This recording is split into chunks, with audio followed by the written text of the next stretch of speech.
Welcome everyone. Hi, thank you for joining today on this iMotions webinar. We're so excited to see all of the attendees coming in, so we're going to get started right away. I'm happy to present our two esteemed presenters today to this iMotions webinar about how digital consumers make decisions or not. It's a little cheeky title that we're going to get into very soon. But just before we move into presenting the presenters, we're going to just remind everyone that you can put your questions in the chat box that's on your screen. This is a function that will send the questions over to our presenters, and I will read them out as we go along. So just put them in and we'll aggregate them and bring them to the presenters. And then as well, let's just be sure that everyone who has registered, so if you're attending right now or if you have to drop off or people who have not been able to join, as long as they've been registered, they will receive the recording tomorrow. So no worries on that if you have to drop off. But without further ado, let's present who we've got on board today. So we have Dr. Carmen Simon, PhD. She is a cognitive neuroscience, and she's also the CSO at Corporate Visions, Inc. And she has had a ton of experience with all of the sensors that we work with at iMotions. So she's going to dive into a bunch of the studies that she's been doing, especially about Zoom and digital content like eBooks, and how testing things like cognitive workload and memory are affected with these types of content. And then we have Tu Vas, PhD. He is our Senior Customer Success Manager here at iMotions, and he has been working with Dr. Simon for a really long time on all of their studies that they do at Corporate Visions. So without further ado, I'll hand it over to Tu, who's going to talk a little bit about what we do at iMotions for those who aren't familiar, and then Carmen will talk about her research. So go ahead, Tu. Thanks. Yeah, good evening for those of you who are in Europe, and good morning and afternoon to those of you who are located in the United States. I'm speaking here from Denmark, Europe. I really don't want to take too much of Carmen's time, because what you're gonna experience here, I think, is a brilliant example of how you can use our software and our insights to do some really nice studies. For those of you who are new to iMotions, we're a software company that was founded in Denmark in 2005, but we've expanded globally, and we now have offices almost across the globe, so that we're able to assist and talk to our clients and new prospects in almost all the time zones. We have around 1,300 clients globally, probably divided as sort of 50-50 between academic institutions, universities, applied science schools, and commercial clients as well. And Carmen is a great example of a client being sort of more in the commercial space, and she'll take you through some of the research that she is doing.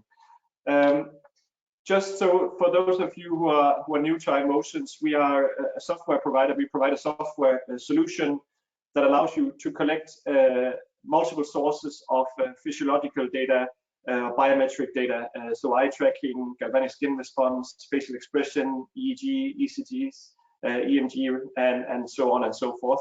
And our value proposition is the fact that we are able to synchronize all these different data streams with stimuli that you choose to present on the screen, so being a video, an image, or a browser experience that somebody's having.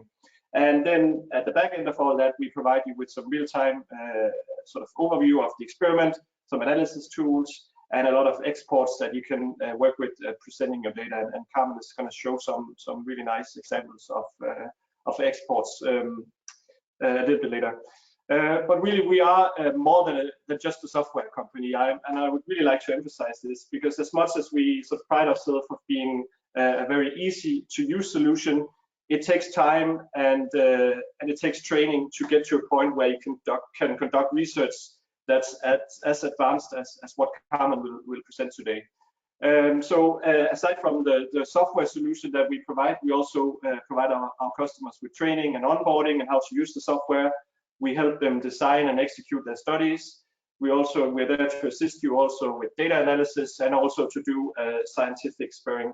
And actually, I wanted to kind of end off with this small acknowledgement section that I have, because this is really what makes the day of a customer success manager and the team at iMotions, namely that we sometimes get mentioned in the scientific publications. So I think here's a great example that I'm really proud of, for somebody who recently published a paper and actually took the liberty of mentioning my colleague Chiara and myself in the acknowledgements. And this is really what we want to be as a company. We're not only providing you with the software, but we also want to help you along the way of both collecting and analyzing the data. And I think that brings me sort of naturally into to presenting Carmen and her research, because Carmen is a person that I've worked with for a long time. And aside from being really good at sort of designing and executing studies, Carmen is extremely good at presenting data, because at the end of the day, we're just a small crank wheel in the whole sort of ecosystem that allows you to collect the data. But it's really about you and how you choose to visualize and present your data, and also how you can present that to in this case other academic researchers or commercial clients. So I think without with that in mind, I'll hand the word over to Carmen, and I'll stay here, and I'm happy to take questions afterwards. Thank you so much for the intro. And if we switch the screen here, I just need the ability to share. And I'm looking forward to sharing some results from 2 studies that we have completed. And I'll be sharing those from the angle of how customers make decisions or not, because we are often humbled by the fact that regardless of how brilliant corporate communication can sometimes be, it does not render itself to a decision. And my experiences and my training as a scientist come from finding out the answer to the question, what really pushes people towards a decision? And what we know is that quite often decisions are fueled by memory. It's a lot easier to influence someone if you find ways in which to create memories on their minds. And this path from memory to decision would be a lot easier then if your audiences had perfect memory. But perfect memory is quite often rare. Your customers and your audiences in general, perhaps you're creating some communication internally, are definitely not like Kim Peek. This is the real life Rain Man who supposedly remembered every single book he ever read, about 9,000 pages or so. Your customers or your audiences are not like Jill Price. This is a woman who can remember all the events of her life since the age of 10. Your audiences are probably not like Ferdinand Marcos. This is the former president of the Philippines, who would remember complicated text after reading it just after a glance. His memory was probably very useful in remembering how many shoes his wife had. But your audiences are probably not going to be like him. And your audiences are definitely not like Sheldon Cooper. And this is because your customers, your audiences, internal or external, are not fictional characters. They're regular people with regular memories. And in order to learn how to impact their memories and therefore their decisions, we have to understand how regular people's memory works. And when it comes to memory processes, if you're intrigued by this field, you probably already know that in order for us to remember almost anything, at some point we have to encode it. Something has to register with your senses. And then that information is maintained, is kept alive for a while, and is stored. And as a result of that, you can then aspire that it becomes retrieved later on. And when you have a combination of these 3 phases, then you can truly claim that you're creating something memorable. And then you increase the chances that something will then be persuasive, since we agree that memory fuels decision-making. Easier said than done, because even as you're looking at this formula flat like this on my screen, it might be looking great, but when you apply it in real life, it's not so easy to cater to all these 3 phases. And in order for you to become very humbled by these 3 segments here, you can just experience them for yourselves right now. In a moment, I'll give you 2 numbers to add up, and don't write those down. This is just a pure mental exercise. And you'll see how your brain has to engage in these 3 phases. So add up, if you can, the numbers 947 plus 256. 947 plus 256, and use the chat box and share with us the results. 947 plus 256, some of you will find it fairly easy to engage in a mental activity like that. Some of you might find it a little bit harder. 947 plus 256. I'm curious to know what approach you're using, by the way, because additions these days are a little bit different. Perhaps some of you might start at the end, so you might add the 6 and the 7, and then know that you have to carry the 1, and then you add the 4 and the 5, and know that you have to carry the 1. Some of you may round things up, like 947 might become 950, and 246 might become 256 might become 260, and then you add things up, and then you have to subtract them. But the point of this this whole exercise is that you have to encode something, so you're paying attention to those numbers. Then you have to keep some information alive for a while, and then you can retrieve it later on. Kate, I'm not seeing any responses here in the chat box. If you are, I'm curious if anyone has reached a correct response. We've got 2 people who have said 1203. So, and for those 2 people, more power to you, because that's indeed the correct result. And the reason to be humbled by an exercise like this is because when you're creating some content for your audiences, it doesn't matter what that content is. Perhaps it's a presentation that's destined for a virtual environment, very much like we're doing right now. Perhaps you're sending them some collateral to consume on their own. At some point, you do ask them to engage through these phases that you're seeing here. And as we're doing a lot of research on these 3 phases, what we're noticing is this.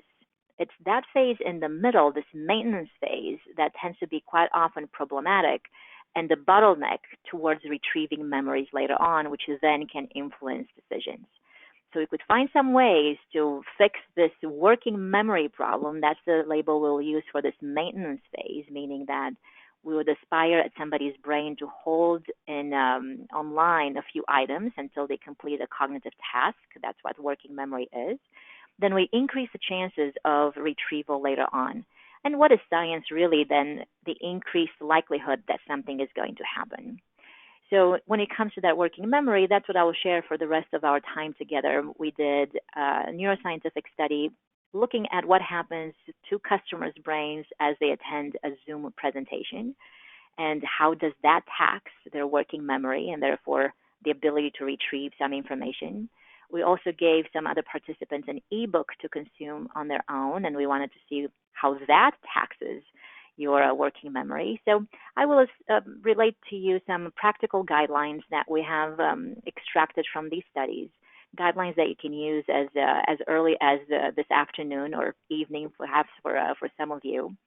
And because before we get to those practical guidelines, let's clarify something that you will find important. A lot of people these days talk about attention spans, and that has become almost annoying to scientists in the field, because what we recognize is that the human brain is perfectly capable of paying a prolonged amount of attention.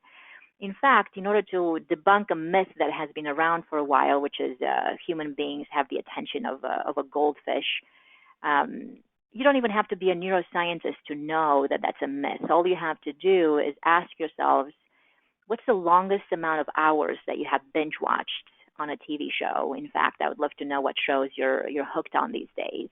But I guarantee that when we ask the question that way, your answer is not going to be, I watched a show for a few minutes at a time. Your answer is going to be probably, I watched a show for hours on end. Usually when I ask that question, people will be very honest with themselves and with us sometimes, and they might say, I've been binge watching for 4 hours at a time, 8 hours, 14, and sometimes they don't disclose the full amount, but they say 14 hours is kind of for amateurs. So we know that the brain is capable of paying attention for a while. So I want to invite all of you to think it's not attention span that should be at the forefront of your attention, but rather the working memory span, meaning for how long somebody can keep alive some pieces of information in their mind as they complete a task, a cognitive task. And this is important to understand because working memory, which is in fact a short-term memory, you're holding something only temporarily, is also a form of cognitive workload because it does have capacity limitations. Notice how even 946 plus 947 plus 256 were just a few digits that you had to hold in your mind. Imagine if I had given you 6 digits to start adding up, then I'm taxing your working memory a little bit more. And the reason I'm insisting on this before we get to those practical guidelines is because working memory is part of every single cognitive task that you're asking your audiences to do. In fact, I challenge you to think about something that you're asking other audiences to do that is not involving working memory. Because typically, what do you ask them to do? You ask them to think, you ask them to plan, you ask them to solve a problem with you, you ask them to understand what you're saying. Ultimately, you're asking them to make decisions. All of these cognitive tasks that I have just listed depend on working memory. So that's why it's so important to understand it and try to fix it in terms of that bottleneck that I mentioned earlier. And when I say understand it, what tools do we use? I use the ones that Tua mentioned just earlier. You see them listed here on the screen. We don't have to describe them in detail, but it's the combination of these types of tools that give us an undiluted view into psychological and physiological processes to the point where we don't have to ask people how engaged were you as you were attending that Zoom or GoToMeeting call, or how much did you enjoy that ebook. We can just see based on these signals that we record, and we've been very happy with the iMotions software because it's the only platform that enables us to integrate all of these signals. So we don't have to spend a whole lot of time recording the signals and then interpreting what's happening in the brain later on. And as we use these signals and as we use the software, the tangible variables that we measure are listed here on the screen. And I'm sure that at some point, all of you are probably wondering of your own content. Do people even pay attention to it, or are they looking somewhere else? Am I taxing their cognitive workload or working memory? Do they get tired by the end? We also asked whether people like the information that they see, whether they are alert and awake enough as they're seeing it. And of course, the ultimate, which is, would people even be tempted to act on the information that they're exposed to? Because what's the use of memory, or what's the use of any of these variables if ultimately people don't make decisions in your favor? And one last thing about the research that we conduct, we don't just invite a few people to our studies, we invite a lot of people to our studies. I'm very humbled by the fact that even though this is a time when the world has been hiding, people still showed up face-to-face for these experiments. And unlike some other articles that you may read in academic journals that may tell you 17 healthy adults, right-handed adults showed up for an experiment, for us, we had quite large groups. And I'm very thankful to these large groups because they can demonstrate to us that even though we are exposed to some very unusual reality, science does not stop. And they have helped us advance what we understand about the brain and how it remembers and how that bottleneck working memory can be fixed. So let's look to see what we have learned from your audience's brains on Zoom and what is something that's tangible and practical for you. For this study, we divided our participants into 3 groups. All 3 groups watched the exact same content. That content was distributed in 7 slides that you see here on the screen. And these 7 slides were part of a highly technical and very complex presentation from the telecom field. The narration was exactly the same in all 3 conditions. What was different is this. Group 1 viewed the 7 slides that you see here with no animation and no annotation. What I mean by annotation, by the way, is these drawings that I'm creating on the top of the screen. I'm simply using the pen function in PowerPoint. I'm not using anything fancy. At least in my case, you could probably use a stylus. I just have a track pack on my computer. So group 1, no animation, no annotation. Group 2 had the exact same narration and length of the presentation, but now some elements inside the PowerPoint itself were animated in the sense of a few of them appeared first and then a few others appeared after that. Very simple animation, by the way, nothing fancy. Just a simple appear, disappear, or fade in, fade out.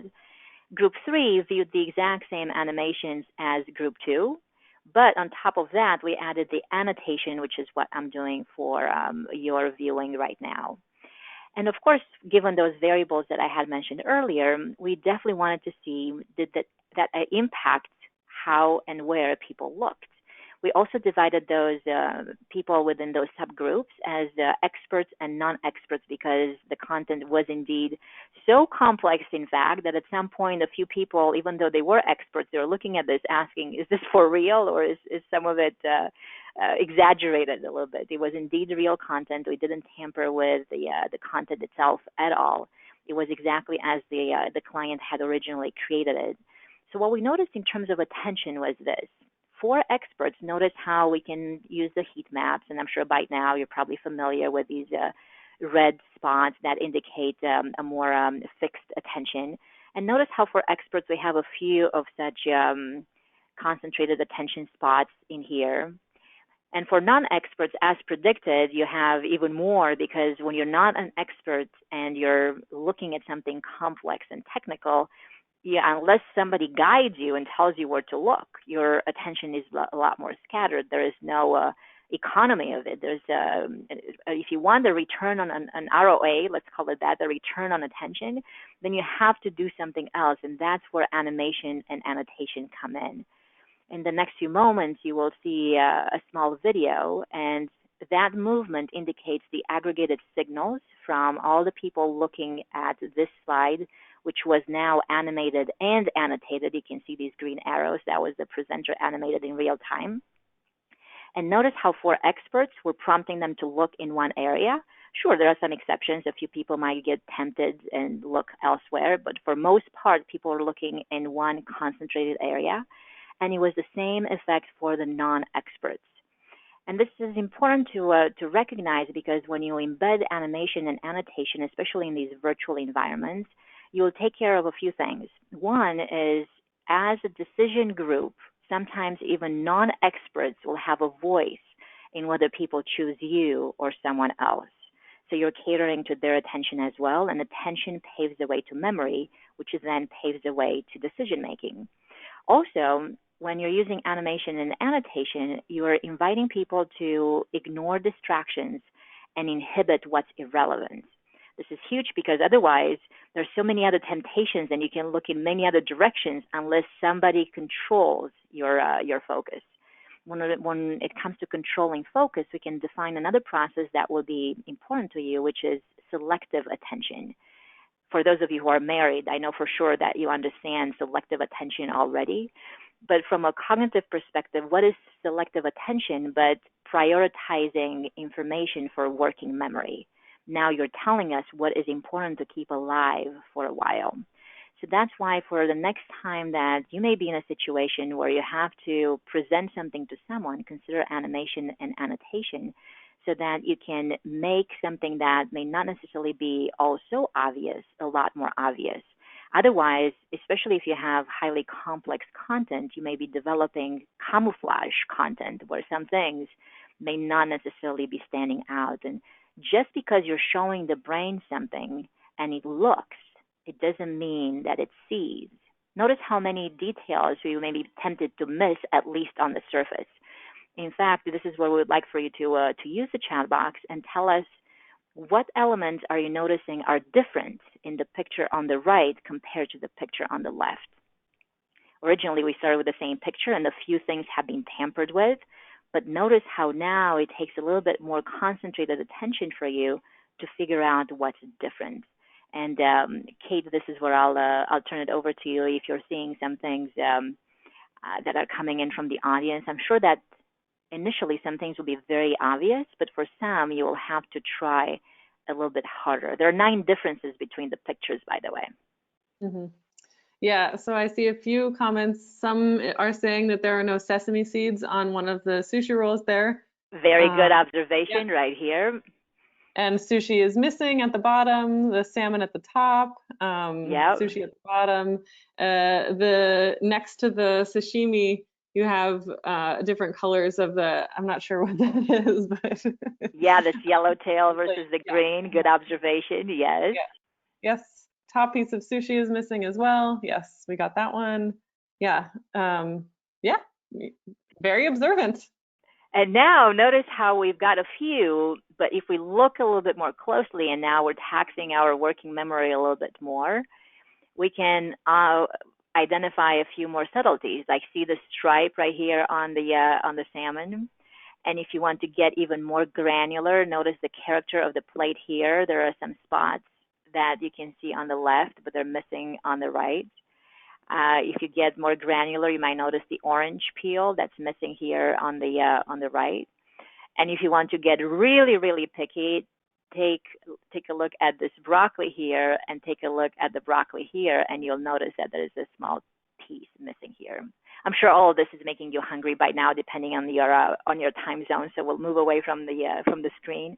But thank you for all the observations. And the point to note is this: as you're thinking about influencing your audiences, and I dare say that one of the main reasons you would have joined us today is because at some point you would like to influence your audiences, you have to create memory traces on their minds first.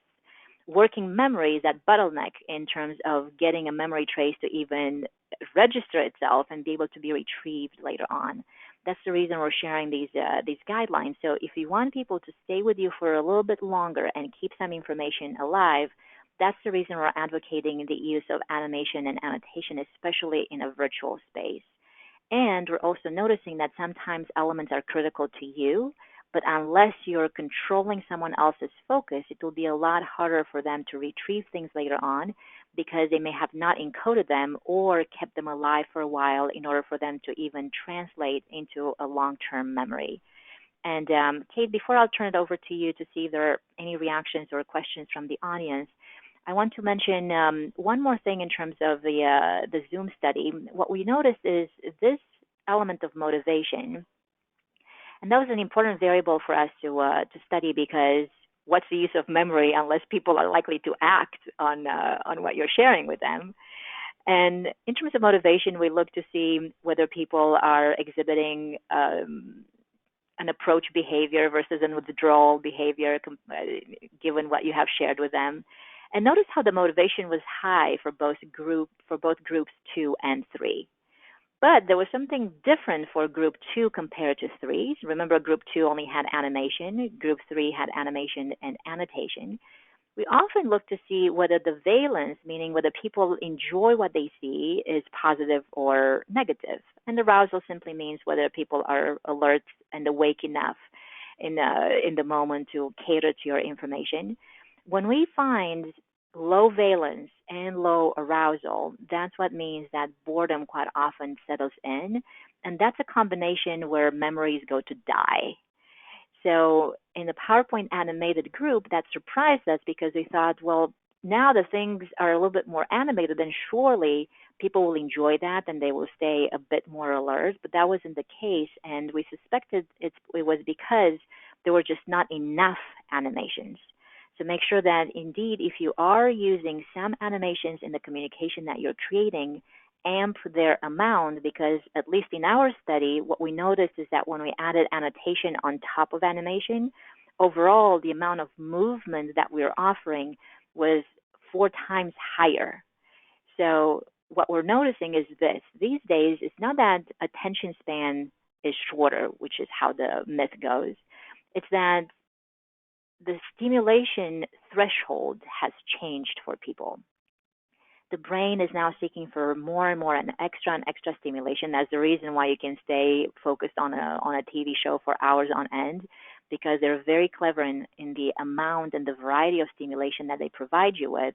So if you consider right now a baseline that you have, perhaps you're offering a lot of content to your audience and there's nothing that moves, then make that times 4. Then you have that as a baseline. Wait until people habituate to that, then you can increase it a little bit more. And I'm mentioning this because sometimes I get the question, how much is too much? And you'll be able to answer that question on your own, relevant to your baseline. Because right now, if you're offering people no movement in the way that you're communicating to them, and suddenly you have 32 times the animation, of course, that's going to appear as a lot. But if you have 0, now it's now only 4 times more. There's enough contrast for people to detect the difference and enjoy it in the process. Kate, I'll pause here for a moment. I'll turn it over to you. I'm sure that we have some reactions and perhaps even questions from the audience. Yeah, we have some questions. Robert asks, was this done with respondents in a facility or remotely? Ooh, I like this question because, of course, here we are saying that we studied people's brains on Zoom, but we simulated that in a physical location. So we invited people in one at a time in an actual room. We connected them to the equipment that I had listed, and then we fired up the computer, and the Zoom recording started. So we had asked them at the beginning of the experiment to pretend that they had just joined a Zoom call, and they're listening to a pitch that is going to take approximately 10 minutes. And during that pitch, a presenter is going to share some slides and impart to them as to why they should pay attention to the technology that was presented to them and why they should use in their IT services the vendor that was delivering this pitch. Very good. Tu, do you want to add anything about the methodology in terms of the sensors that Carmen was using? Yeah, so for the motivation scores, we used the EEG and then the facial expressions for the valence analysis, and then we looked at GSR to measure arousal. And there was also a comment here, Carmen. I know you and I have been talking a lot about this. So there's one that says, well, these cognitive tasks increases cognitive load. So any comments on that? I know we spoke a lot about, what's the cognitive load during these Zoom calls. We're mentioning the cognitive workload, and we are noticing that that is not as high when now things are starting to move and become animated/annotated. And also, what we're noticing that for group 3, the animation and annotation one, the fatigue was also lower. And this is important for all of us to reflect on because often we talk about the concept of change, and where the brain is concerned, quite often change is as good as rest. So the moment that you're seeing something, a stimulus, and then something else happens, just like I'm making some things happen right now, and then something else happens after that, and there's a variety of stimulation, change can be quite often be perceived or come across as rest. Mm-hmm. Yes, we have 2 more questions if we have time before you want to move on. But yeah, sure. Yeah, we have Jose asking, I take it that you used iMotions, yes, but you're a separate company. So what's your company name and what do you do? So my initial company's name was Memzi, which was recently acquired by a larger corporation that is called Corporate Visions. And Corporate Visions provides sales and training workshops and consulting to various other corporations. Anyone who has a message to impart to their own customers that they want to make attention grabbing and memorable and overall impactful of decisions, that's when they would use Corporate Visions for. And through our roles, what we're interested in is understanding what's the impact of corporate content in general on the business brain. Because as the business brain comes to a context, it may look at a presentation pitch, for instance, in a specific way. It may read an ebook in a specific way. Ultimately looking to be rewarded in some way. Customers these days are highly selfish. They don't have a whole lot of time to allocate to understanding and consuming business content. They are very discerning in terms of how they even spend that time. As you can imagine from your own habits, I'm sure, the virtual environment these days is rife with distractions and multitasking. So what we do through Corporate Visions is create materials in such a way that we can indeed attract people's focus, keep them there for a while, create marketing or sales materials that stay on people's minds so that ultimately they can impact their decisions. Lovely. Great. We have a question from Mary. She writes, salience of animations will affect results. For example, animations that reveal content from blank space would be more likely to be targets for all users. How salient were the animations in this study? How familiar is that the question were the animations? How salient? Oh, how salient. Yeah. That's a very profound question that you're asking, because sometimes if things are not salient, they are not distinctive enough from something else, then they could just go unnoticed. This is why in this study we had animation plus annotation, because we're noticing that sometimes if you're just relying on PowerPoint animation, that may not be enough to indeed attract attention. Something has to be even more on top of that. And salient is only relative to a baseline. That's why I was inviting you to think about the baseline.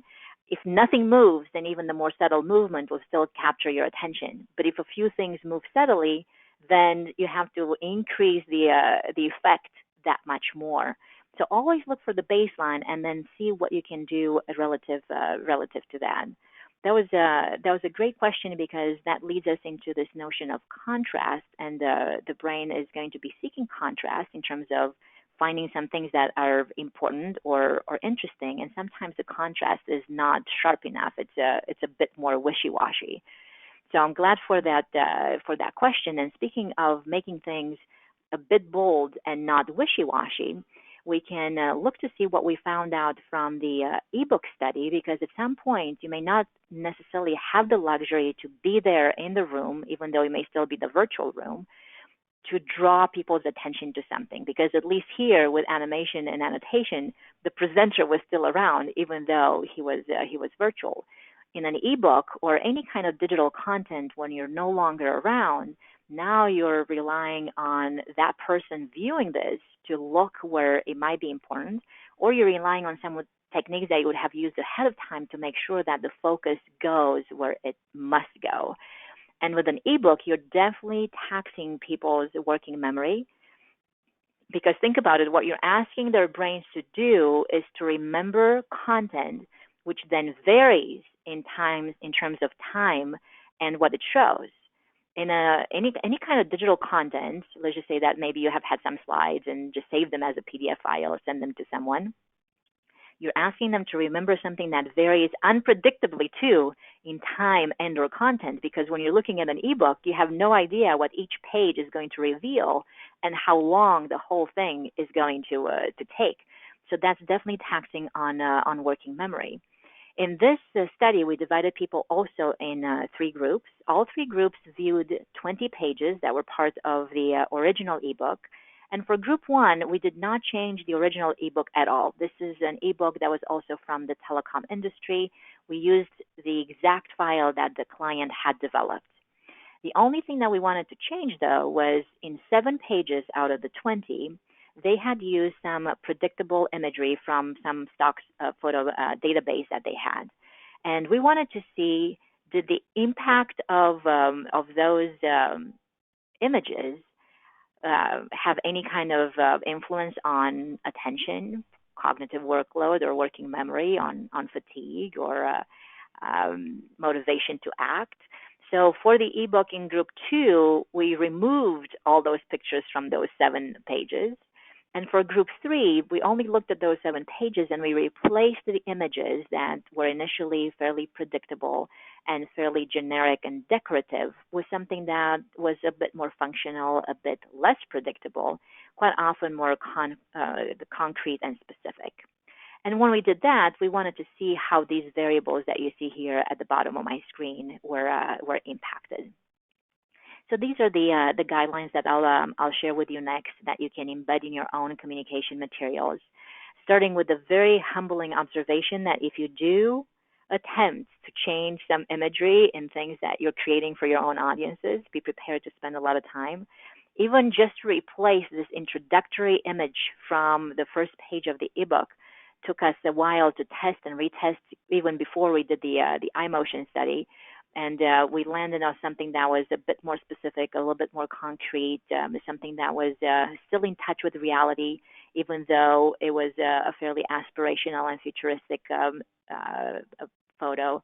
So I want to offer you this mini checklist that you see here on the right-hand side as you're looking for image replacements, because overall in the entire study, we noticed that image choice did make a difference. Remember, we also use these differentiation between experts and non-experts. And what we noticed was this: even though people didn't necessarily pay that much extra time or didn't spend any extra time on predictable versus unpredictable pictures, or generic versus concrete, what we did notice is that in those pages where we had changed the images, people paid more attention to the text. And overall, I can make the assumption that as you're sharing some materials with your customers or audiences in general, it's very likely that you want them to come to your content for the articles, not just for the pictures.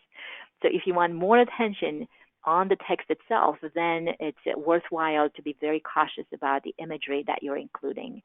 As we are looking at the facial expressions, those are coded quite often through the embedded webcam.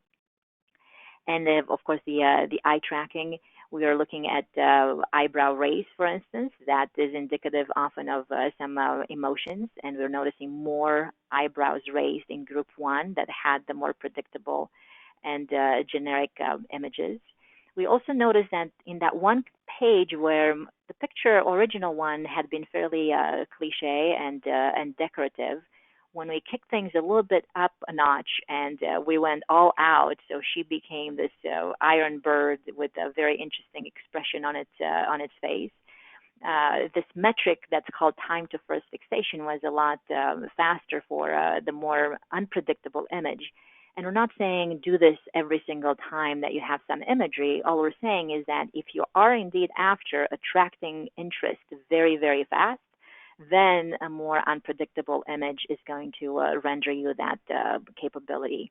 And speaking of making some things a bit more interesting, I'm always curious to see, can you rescue a fairly bland page such as a table of contents? And the answer is yes, if you pay a bit more attention to the image choices that you're using. We're noticing that when the image was indeed a bit more concrete, a slight touch of emotion and aspirational, then people were paying more attention to the text itself. So if you want to rescue something like an executive summary or a table of contents or a list of objectives, then the image choice might help you out as well. But by far, the more intriguing finding in this study was this notion of a functional and specific image versus something that is decorative. So take this page for instance. This page was simply speaking about this notion of an adaptive network, and that adaptive network could rely on some characteristic that was listed here. Out of those, the original design chose to visualize only this notion of online gaming for massive audiences, hence this more generic picture of these very happy online gamers. But notice how even if you took this picture out, you would not necessarily miss out on a whole lot because this picture doesn't necessarily teach you anything. So we were wondering, well, could that be changed into something more functional that actually is more rewarding in some way? So we asked the client what this text was really about, and they were telling us that the text is really about the Internet of Things and how this adaptive network caters to that. So we use that image instead, and what we notice is that when things are becoming more functional versus just simply decorative, then you have a bit extra attention, and overall you have some less cognitive workload. Because check this out, with the help of our very smart partners at iMotions, we now have the capability to not only generate a heat map on top of an image, which comes from the eye tracking devices, but we can now generate a cognitive map, which comes from the EEG cap. Now that comes from the brain signals. So what you're looking here, the more intense colors, those are representative of the extra cognitive workload. So in the condition that had the more generic image, notice how there is some extra cognitive workload and not that much attention overall to the picture. In here, you have more attention and load to the picture and also to the text. You don't want to have zero cognitive workload because you still want people involved in some information, the 947 plus 256, but not so much that you're taxing it.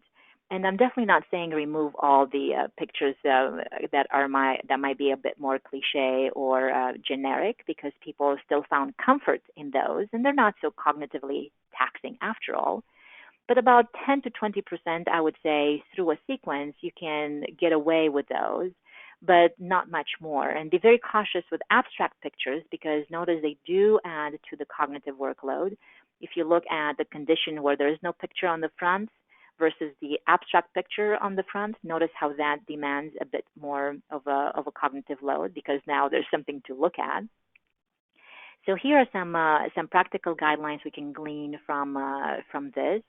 And Kate, before I turn it over to you to see if there are some questions or reactions, I want to make two more remarks that our audience will find practical.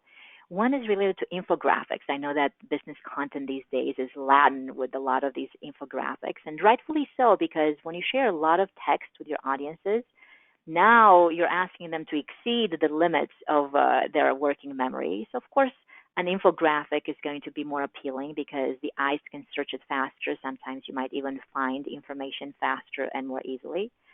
But we're noticing that infographics are quite often easily forgettable.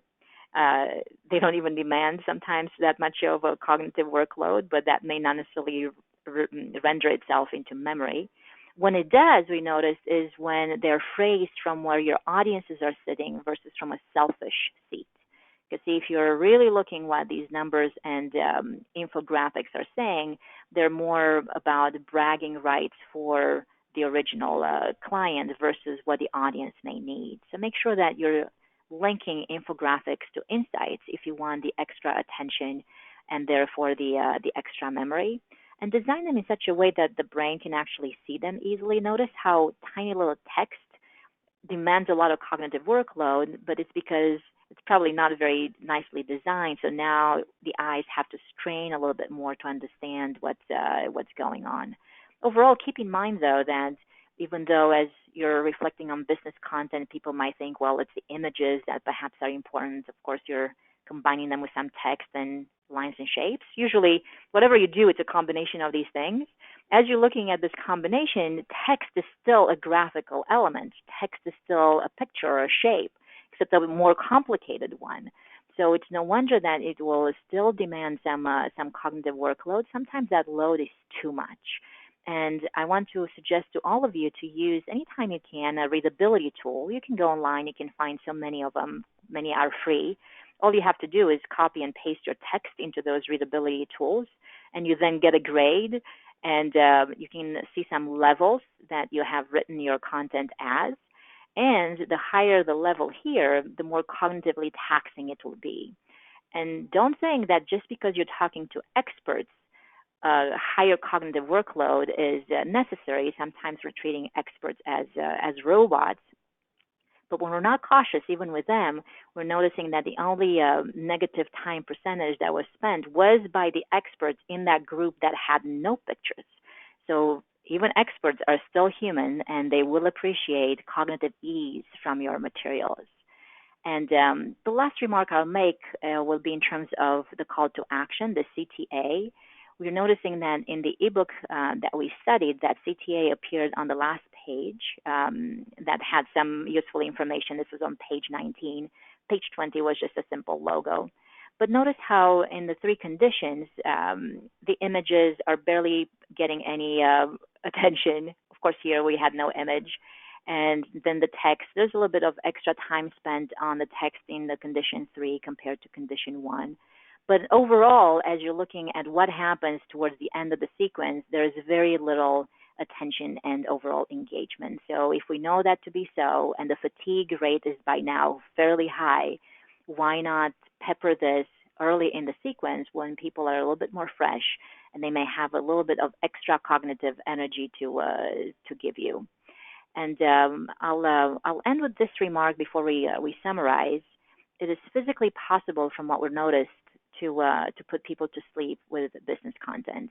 As you're seeing that circle, that's simply someone's eye gaze as they're consuming the text. And when that circle disappears, that means they physically close their eyes and they fell asleep. What sometimes participants forget is that we're recording the entire experience so we can know whether they have their eyes open or closed.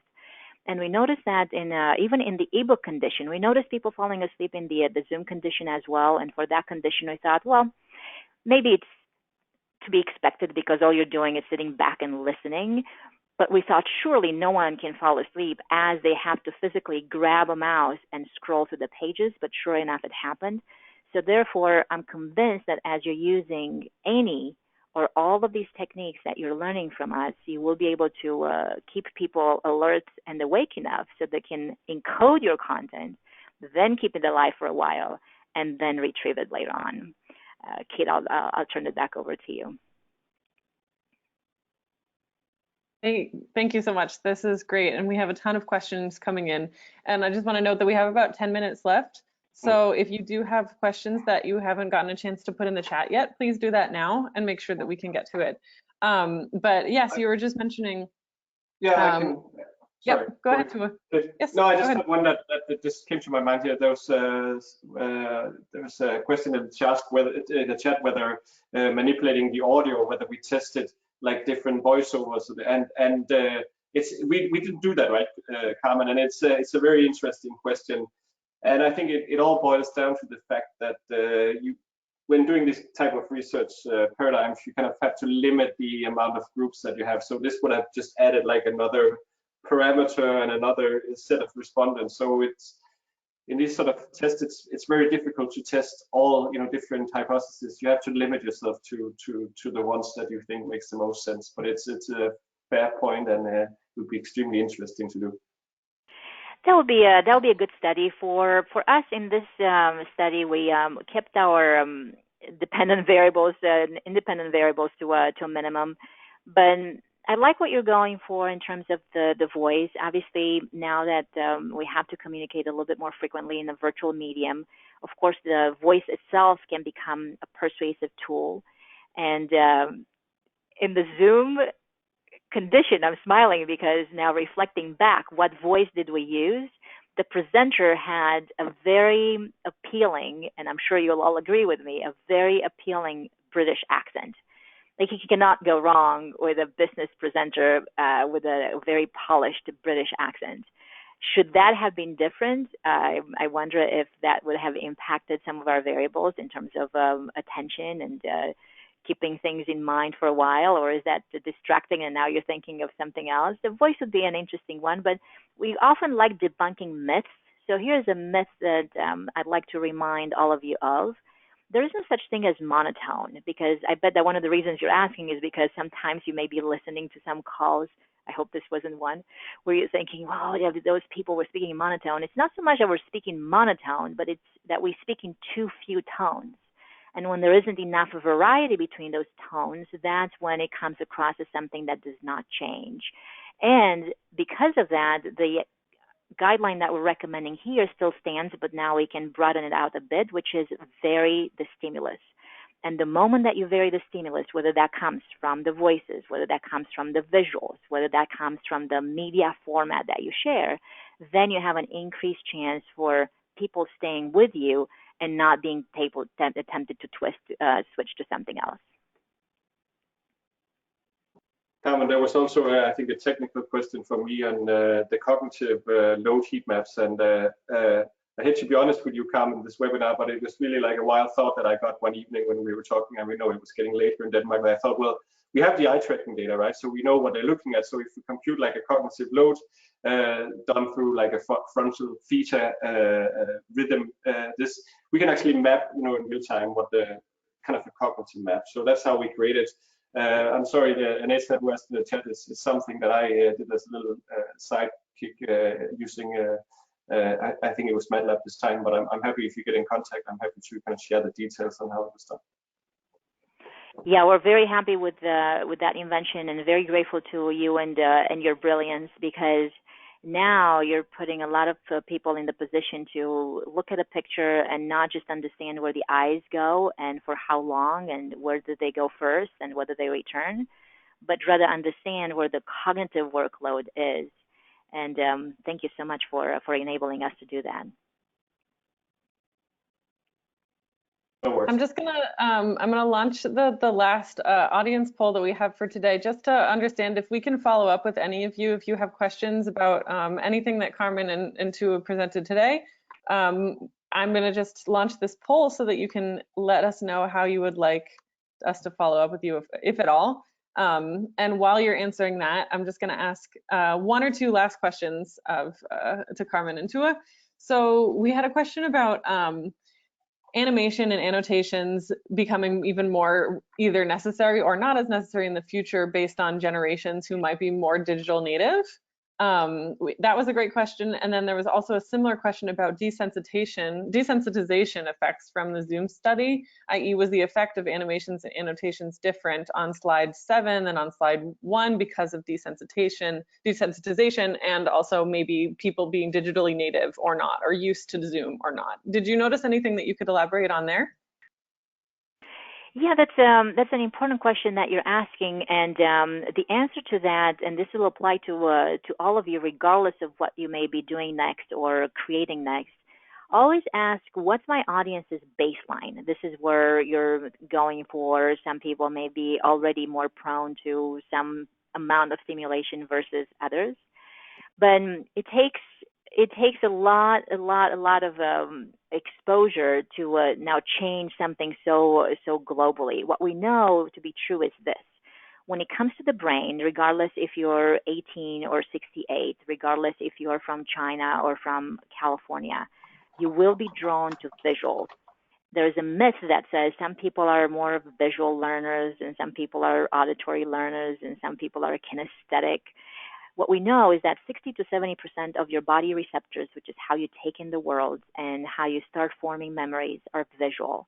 So definitely go there, and when it comes to business content, at some point you will have to merge then that visual extension to some text, because that's the nature of the business world.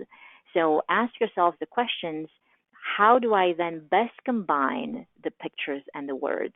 And here's a reality that you'll find very easy to use and interpret. You don't always have to have physical pictures in order to get people to remember something. Sometimes people might think, well, pictures are so much more powerful than text anyway. And it doesn't always have to be that, as long as the text that you express can still help somebody's brain build mental images. Imagine if I said to you, climbing Mount Everest is like running on a treadmill, breathing through a straw. Notice how right now I don't have to show you a picture. I'm just using words that help your brains build a mental picture. At some point, the brain does need to see. And why is that, by the way? A brain that sees, whether it's in an imaginary kind of way inward or whether it's from the external environment, is a brain that can detect what's essential. And the brain that can detect what's essential in its reality is a brain that can understand the world and know what to do next, therefore improve its biological fitness. So take a baseline of your audiences, and when it comes to your visuals and motion, wonder, am I enabling my audience's brains to see what is essential? Thank you so much. I'm just going to close this poll because it looks like everyone has answered, so I'm closing that now. Just as a reminder, everyone who has attended will get the full recording tomorrow. So regardless of whether you've been here the whole time, you'll get it tomorrow. And we have time for one final question. So Tua, were there any you wanted to end off with asking Carmen about? No, I'll leave it to you. I think okay, cool. Find a good last one. Yeah, let me find a good last one.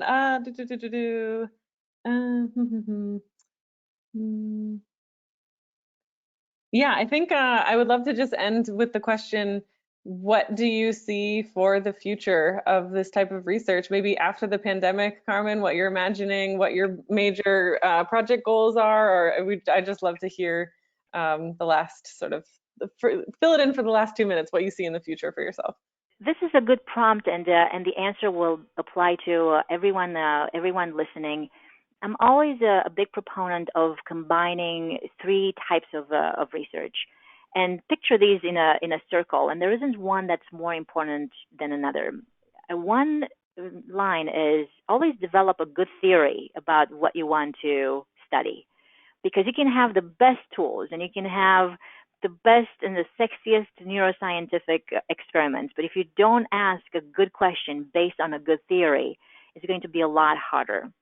Then often you may have to test those theories in a behavioral research type of way. So don't always feel that you have to jump immediately into the neuroscientific world. Even with some small A/B testing ahead of time or observing people, you can get some great insights.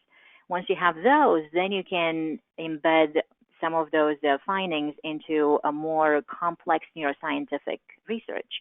What we presented we presented to you here has taken a lot of time, a lot of effort. It's only through the partners like iMotions that we can even bring these to completion. They're very intense, and they take months and months to render themselves to something that's even practical and insightful. So know that when you have a combination of the three, the theory and the behavioral research and then the neuroscientific research, now you have something that's a bit more solid for yourselves, and some things that you can reflect on, some things that you can then turn into practical guidelines, some things that will feel realistic and not just so academic and theoretical as you would only at the theory level. So always reach for that solid combination, and you'll be in a good spot for the future and understanding the brain a bit more. Wow. Well, on that note, thank you so much. And we're out of time. So we really appreciate Carmen Intuit. Thank you for your time and for being here today. And if you have other questions that we didn't get to, please email them to marketing@iMotions.com, and we'll make sure that they get to Carmen Intuit if you didn't get a chance to ask them. So thank you so much, and have a great rest of your day. Bye. Thank you, everyone.